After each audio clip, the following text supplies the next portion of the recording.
Hi YouTube, if you enjoy what you are listening and watching, go subscribe to my channel. Give this video a thumbs up. The Vexations of a Shut-In Vampire Princess, Episode 10, Nelia as a child is told by her father to be a kind person. She only wants to be a strong person. We learn where Nelia is. They consider themselves the strongest because they are warblades. We learn Komari's mother tutored Nelia. This is how Nelia knows and met Komari because of the mother. Komari's mother is named Yulin. She is a Crimson Lord Commander. Yulin tutoring Nelia tells Nelia to not hate people for no reason. No one will like her and no one will save her when she needs help. That is it for a flashback. In the present time, Carla is freaking out. The peaceful heavenly paradise is going to be supporting the Monmon Empire in their violence. Carla is sad Komari is for violence and wants war to continue. As the audience, we know that is not true. Komari only cares about fame, and if violence is how Komari becomes popular, then so be it.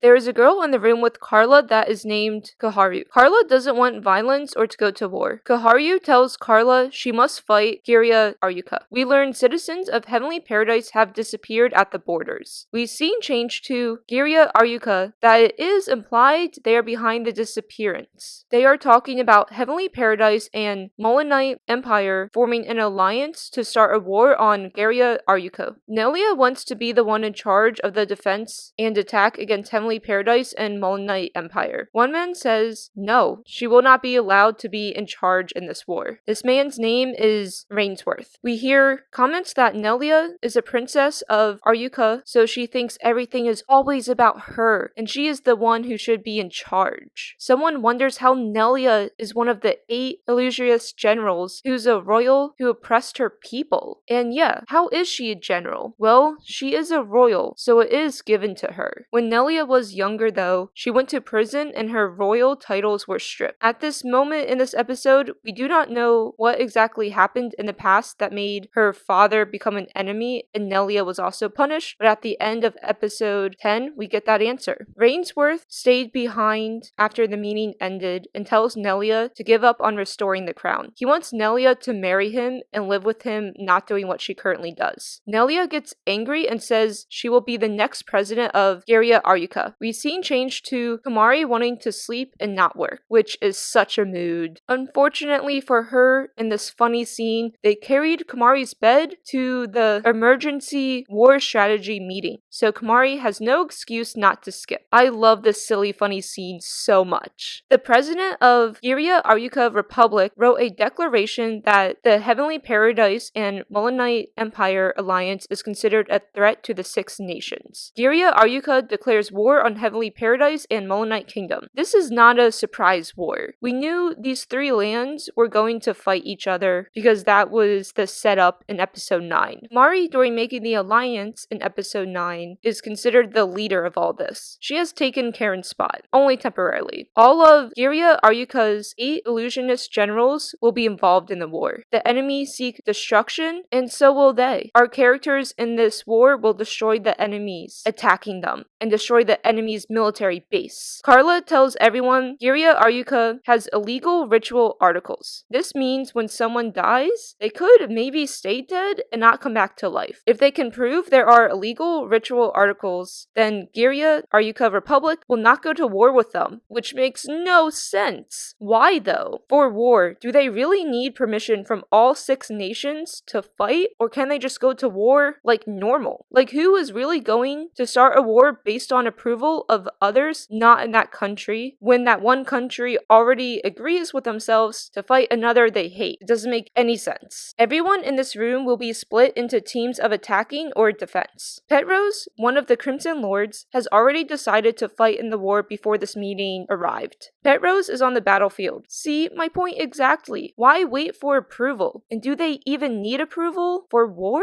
Like, why would finding illegal ritual articles mean Hikikomari Kyuuketsuki Arika has to stop fighting. It doesn't make any sense. They can still fight. The building this meeting is in gets bombed. Giria Arika Republic is behind it. On a wireless earpiece, Giria Arika Republic's President Madheart calls Karen. He wants to know the true nature of Molonite Empire's dark core. Giria Arika Republic made an alliance with Goku Commonwealth and Lapiko Kingdom. It is 3 against 2. The Enchanted Lands have not taken a side yet. Karen tells Petrose to use explosions and blows up the building Madheart was in. Karen is very excited about this war. It is time for war! Both sides will be fighting each other. Float is going to fight one of the 6 Arctic masters in Goku Commonwealth, named Prohelia. A lieutenant general from Lapiko Kingdom named Nexon is also attacking the city. Nexon will be fighting Komari and her unit. They'll put landmines in the city and has Komari designate them. It is time for more fighting between different people. During this fight scene, it looks evenly matched, but then the enemy, Rainsworth, comes after Komari. A bomb goes off and Nelia arrives. She transports Komari,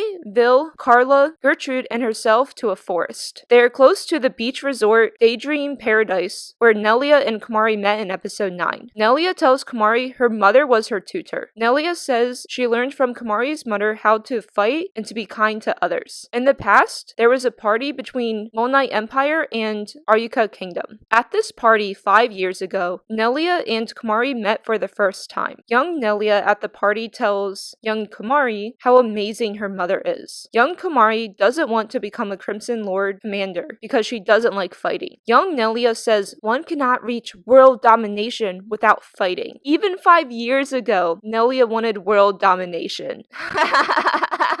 Young Komari says she will take over the world with no fighting. By world peace. Not world domination with violence, world domination with peace. Komari even 5 years ago was born into the wrong land. She should have been born into heavenly paradise. She would have been perfect with their peaceful, no fighting world. Young Nelia is pulled away by Madheart and told not to be involved with vampires. Young Komari comes to young Nelia's defense and says, "This is a party to make friends. Nelia and herself do not hate each other or have done anything wrong, and the only one in the wrong is Madheart for pulling Nelia away." Oh snap! Way to stick up for yourself. In the present, Komari says she remembers that. She just didn't know that girl at the party was Nelia. After the party, Nelia wasn't allowed to contact Komari's mother, and her tutoring stopped. A coup happened in Arika Kingdom, and Madheart became president. Wait, what? Did Madheart dethrone Nelia's family and destroy the crown to make himself the ruler? Seems like it. Nelia says Madheart is capturing resistant groups. Nelia wants to take down Madheart and become president with Komari's help. Basically, Nelia was a royal. Madheart got rid of the royals. Nelia wants to reclaim her throne, and the 6 nations are collateral damage. YouTube, any questions? Comment below. This war will be concluded in episode 12. Episode 12 is the last episode of this anime. With this war, we do learn Inverse Moon had a part in it. Season 2 of the Vexations of a Shut-In Vampire Princess are not confirmed. Episode 11 is confirmed. YouTube, go watch my video on episode 11 to see more about the war that's going on.